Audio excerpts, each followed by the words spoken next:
بسم الله الرحمن الرحيم. تبارك الذي بيده الملك وهو على كل شيء قدير، الذي خلق الموت والحياة ليبلوكم أيكم أحسن عملا وهو العزيز الغفور، الذي خلق 7 سماوات طباقا ما ترى في خلق الرحمن من تفاوت، فارجع البصر هل ترى من فطور، ثم ارجع البصر كرتين ينقلب إليك البصر خاسئا وهو حسير، ولقد زينا السماء الدنيا بمصابيح وجعلناها رجوما للشياطين وأعتدنا لهم عذاب السعير، وللذين كفروا بربهم عذاب جهنم وبئس المصير. إذا ألقوا فيها سمعوا لها شهيقا وهي تفور تكاد تميز من الغيظ، كلما ألقي فيها فوج سألهم خزنتها لم يأتكم نذير، قالوا بلى قد جاءنا نذير فكذبنا وقلنا ما نزل الله من شيء إن أنتم إلا في ضلال كبير، وقالوا لو كنا نسمع أو نعقل ما كنا في أصحاب السعير، فاعترفوا بذنبهم فسحقا لأصحاب السعير.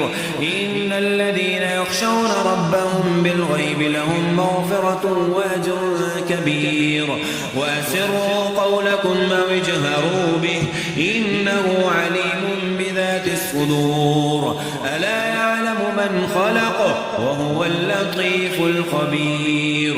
هو الذي جعل لكم الأرض ظلولا فامشوا في مناكبها وكلوا من رزقه وإليه النشور. آمنتم من في السماء أن يخسف بكم الأرض فإذا هي تمور، أم أمنتم من في السماء أن يرسل عليكم حاصبا فستعلمون كيف نذير.